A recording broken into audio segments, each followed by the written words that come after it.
Training के दौरान मुझे बात पता चली बेहद सेवा के बारे में। जी हाँ दोस्तों, ये बेहद सेवा क्या होती है? क्या बेहद सेवा के नाम पे लड़कियों को विदेश भेज दिया जाता है?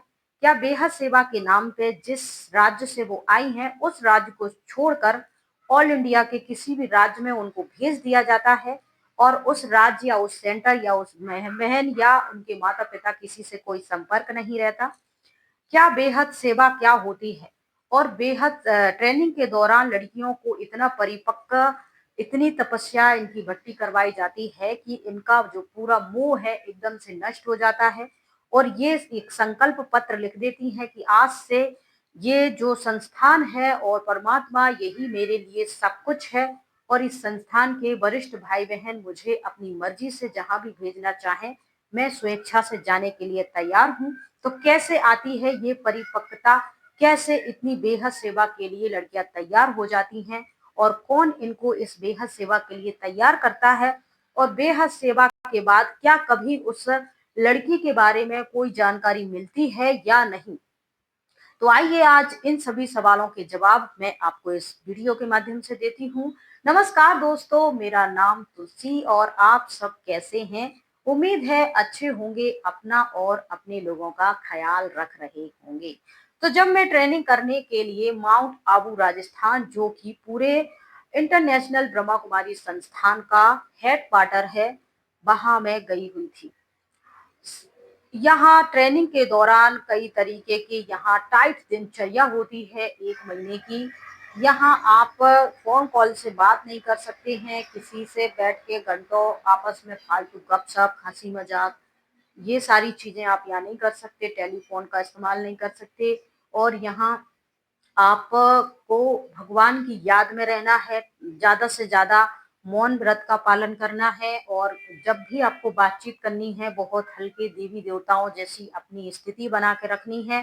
पॉजिटिव वाइब्रेशन आपको विश्व को देने हैं और अपने जो चारों तरफ भाई-बहन आपको नज़र आ रहे हैं, उनको आत्मिक दृष्टि से, भाई की, बहन की दृष्टि से देखना है और परमात्मा की हम सब संतान है, विश्व बंधुत्व की भावना रखनी है, पूरे संसार में आपको पॉजिटिव वाइब्रेशन भेजने हैं। ये सारी चीज़ें आपको फॉलो करनी होती हैं और यहाँ बहुत सी लड़कियाँ और खुद मैं भी इन सब चीज़ों को फॉलो कर रही थी। जैसे कि पिछली वीडियो में हमने बताया है भट्टी के बारे में, ट्रेनिंग के बारे में आपने नहीं देखा है तो पिछली वीडियो में आप जाके देख सकते हैं।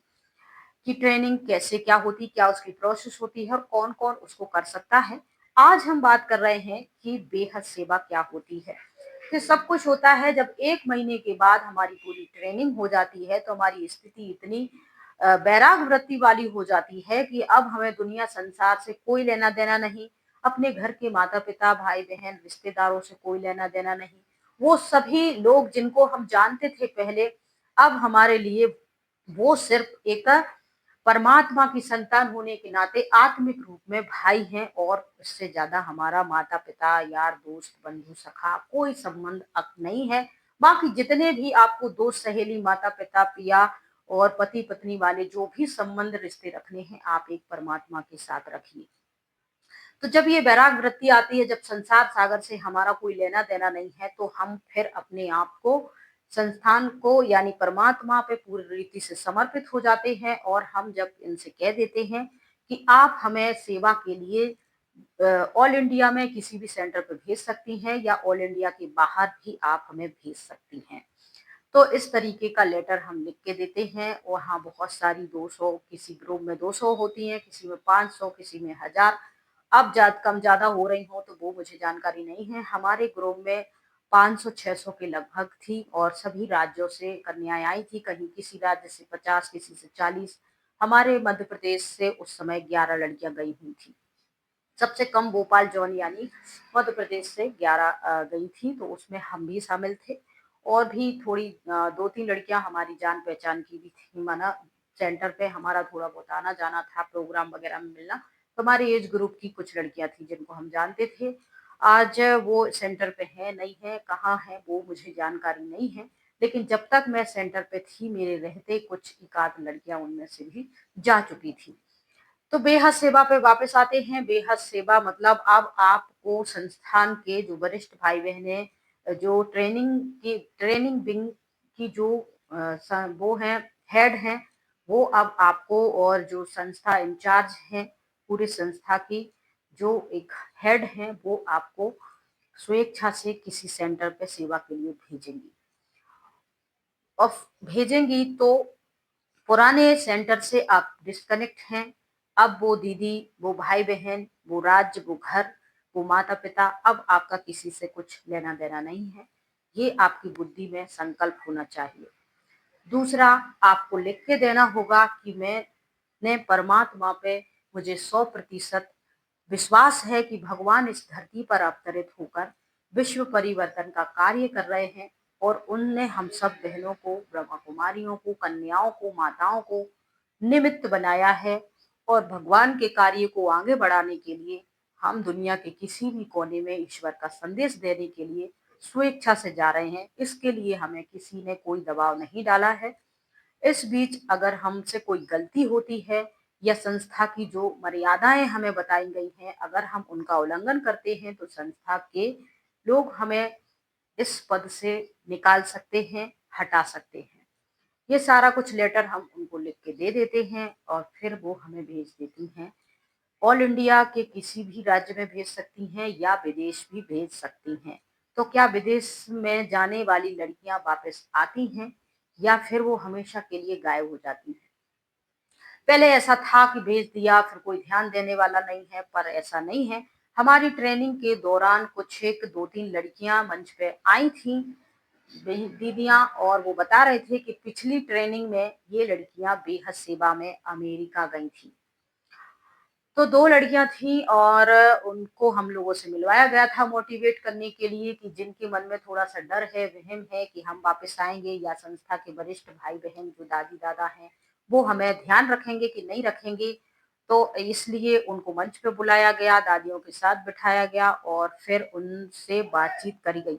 वो कहने लगी कि पिछले साल हम ट्रेनिंग में आए थे, और हमने बहुत अच्छी ट्रेनिंग की, और हम स्वेच्छा से भगवान के, हम हद में क्यों करें? हमें तो पूरी दुनिया पे राज्य करना है, पूरी दुनिया का राजा-रानी बनना है, इसीलिए हम पूरी दुनिया में जाके सेवा करेंगे।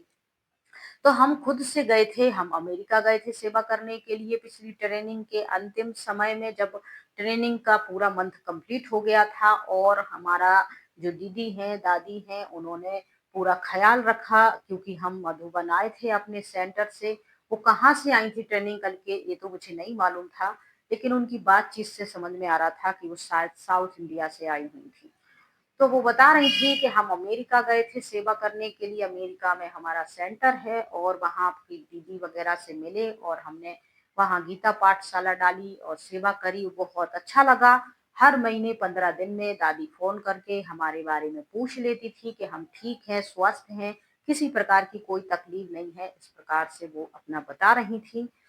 अब ये दोनों ही गई थी, या फिर और भी गई थी, इसके बारे में मुझे जानकारी नहीं है, लेकिन मंच पे जो आके वो बता रही थी अपना एक्सपीरियंस, उनकी बातों से तो बहुत ही अच्छी पॉजिटिव वाइब्रेशन आ रहे थे, और अच्छा मोटिवेशन मिल रहा था। इसके बाद जब दीदी को मैंने ये सारी बातें बताई कि ऐसे बेहद सेवा होती है, तो क्या जाना चाहिए, तो वो कह रही थी कि चलो 100-200 लड़कियां बेहद सेवा में चली गई हैं, उनका 1-2 का अनुभव बता दिया है, तो अच्छा लगा, अच्छी बात है। लेकिन बेहद सेवा में लड़कियां चली गई, वापस आ रही हैं, इसके बारे में तो मुझे भी जानकारी नहीं है, और कैसे क्या उनका हो रहा है, क्योंकि किसी का कोई संपर्क तो है नहीं। हमसे जो भी मिलती हैं बेहद सेवा की जो लड़कियां आती हैं, वो तो अच्छा ही बताती हैं, लेकिन पूरी लड़कियों के एक्सपीरियंस जानना ये तो पॉसिबल नहीं है। पिछली ट्रेनिंग के दौरान उसमें से 50 लड़कियां गई होंगी, 50 लड़कियों में से एक लड़की ने आके अपना एक्सपीरियंस सुना दिया कि वो बहुत खुश है, उसको सेंटर पे बहुत सारा प्यार मिला है। बाकी जो 49 लड़कियां गई थी, उनके बारे में तो कुछ अता पता नहीं है। मतलब वो तो आपसे मिली नहीं, हो सकता है वो दूसरी भट्टियों में आए। अब हर एक का एक्सपीरियंस सुनाना तो पॉसिबल नहीं है कि वो बेहद सेवा में गई हैं। इसीलिए कभी भी 1-2 के बातों 1-2 का एक्सपीरियंस सुन के आप ऐसे ही भावुक होके कोई ऐसा इमोशनल कदम मत उठा लेना जिससे आपको बाद में पछतावा हो। क्योंकि आज तो तुम 1 महीने में 1 महीना तुमने यहाँ भर्ती की, और तुम्हें एकदम से नशा छा गया है। क्योंकि उस माहौल में थी। कल को तुम कहीं बाहर चली जाओगी और फिर वहाँ तुम्हारा मन नहीं लगा या तुम्हारे अकॉर्डिंग चीज़ें नहीं हुई या दीदी का अलग व्यवहार रहा, क्योंकि 50 लड़कियाँ 50 जगह अलग-अलग राज्य में गईं, अलग-अलग जगह पे गईं, कुछ विदेश गईं, कुछ ऑल इंडिया के किसी भी राज्य में गईं, किसी भी सेंटर पे गईं।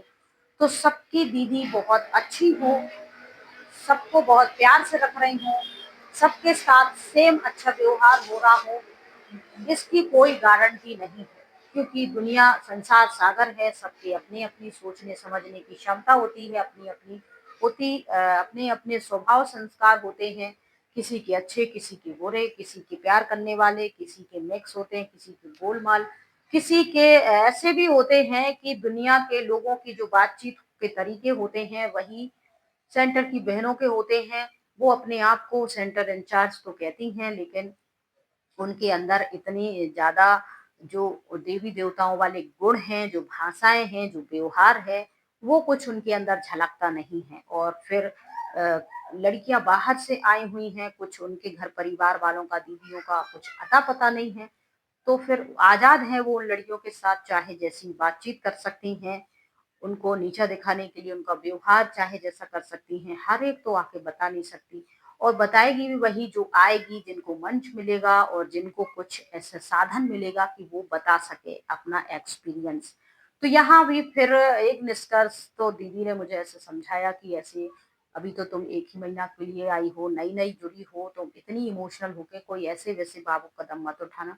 जब मैं ट्रेनिंग करके आ गई थी, वहाँ का एक्सपीरियंस ऐसे सुना रही थी और फिर मैं दीदी से कह रही थी कि मैं दीदी अगली ट्रेनिंग में जाऊँगी तो फिर मैं बेहद सेवा में चली जाऊँगी। तो उन्होंने ऐसे मुझे समझाया कि देखो बेहद सेवा में बहुत सारी लड़कियाँ गईं, बहुत सारी लड़कियों के सबके एक्सपीरियंस तुमने नहीं जाने हैं और फिर तुम्हें दुनियादारी कहाँ कैसा माहौल है, ये सब कुछ तुम्हें आइडिया नहीं है, तो तुम इन सब बातों में ना जाओ।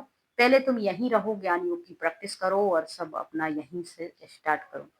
फिर धीरे-धीरे हमने सोचा कि चलो अभी तो टाइम है, अगले साल देखा जाएगा और फिर इस 1 साल के दौरान बहुत सारी बातें, बहुत सारे परिवर्तन हुए, बहुत सारे टकराव हुए, बहुत सारी ऐसी आर्ग्यू हुई जिससे थोड़ा-सा मन में ऐसे सवाल आने लगे थे अपने आप से और फिर इस दौरान हम इधर-उधर के सेंटरों पे प्रोग्राम में भी गए दीदी के साथ और फिर 1-2 बार भट्टी में भी गए, किसी प्रोग्राम में माउंट आबू में शिविर वगैरह में भी गए पार्टी के साथ। तो थोड़ा-सा चीज़ों को जब हम जानने समझने लगे तो धीरे-धीरे हमारे मन में फिर क्वेश्चन घर करने लगे। और फिर जब क्वेश्चन घर करने लगे तो फिर करते-करते फिर दीदी से बातचीत जब हम करते किसी बात को लेकर तो झुंझला जाती या फिर वो उसका गोल-मोल जवाब देती या फिर उनके जवाब से हम संतुष्ट नहीं होते। कभी-कभी तो वो डायरेक्टली कह देती थी कि तुम ज़्यादा उड़ो नहीं, तुम जितना सही समझ रही हो ऐसा सब कुछ सही-साट है नहीं, कोई अभी देवी-देवता बना नहीं है, सब प्रैक्टिस ही कर रहे हैं और तुम इतनी उम्मीदें मत रखो कि सब देवी-देवता बन चुके हैं और तुम भी बहुत अच्छे से सब संघर्ष कर रहे हैं और तुम भी संघर्ष ही करो। जब सब संपन्न बन जाएँगे, अंतिम समय आएगा सब का, तो सब संपन्न बन के चले जाएँगे देवी-देवता। तो फिर ऐसे पता चलता है और इस सारी बातों से मैं आपको सिर्फ इतना ही बताना चाहती थी बेहद सेवा में जो लड़कियाँ जाती हैं, तो वो खुद माने ट्रेनिंग 1 महीना का वो इतना कर लेती हैं कि उनको दुनियादारी से इतना बैराग आ जाता है, जान-पहचान सारी दुनिया से, कि वो खुद लेटर लिख के देती हैं कि चलो अब हम खुद जा रहे हैं। तुम जहाँ हमें संस्था के वरिष्ठ या इंचार्ज भेज रहे हैं, वहाँ हम स्वेच्छा से जाने के लिए तैयार हैं। उनका लेटर जमा होता है और फिर वो चली जाती हैं और रूल तो यही है कि जैसे वहाँ की वरिष्ठ दादी के माध्यम से वो लड़कियाँ दूसरी जगह पे सेवा के लिए गई हैं, तो फिर उनकी रिस्पॉन्सिबिलिटी बनती है कि वो हर 15-20 दिन में उनसे बातचीत करें, पूछें और उनकी हर खबर लें और अगर वो उनको उस सेंटर पे या उन वहाँ की बहन या भाई-बहनों से कहीं किसी प्रकार की कोई तकलीफ है, तो रूल यही था कि अगर वहाँ आपको तकलीफ है, तो वो आपको वापस बुलाएँगी और फिर दूसरी जगह, जहाँ आपके व्यवहार से, आपकी भाषा से, आपकी रहन-सहन कंफर्टेबल हो, दूसरी जगह भेज दिया जाएगा। बाकी मेरी जानकारी में इतना था जो मैंने आप लोगों के साथ शेयर कर दिया है। आगे आप क्या ओपिनियन रखते हैं इस बारे में या क्या आपकी और जानकारी चाहते हैं उसके बारे में ज़रूर बताइएगा। अगर आपके पास भी ऐसी कोई स्टोरी है ब्रह्म कुमारी से जुड़े आप थे या कोई एक्सपीरियंस है जो आप हमारे चैनल के माध्यम से शेयर करना चाहते हैं तो हमें मेल कर दीजिएगा और आपको मेल जो है डिस्क्रिप्शन बॉक्स में मिल जाएगा। साथ ही आप कहाँ से जानकारी चाहते हैं और कहाँ से सुनते हैं ये सारी चीज़ें वो भी आप बताइएगा। और भी अगर आप कुछ जानना चाहते हैं तो आप कमेंट में प्रश्न पूछ सकते हैं। बाकी जय हिंद, जय भारत, राधे राधे।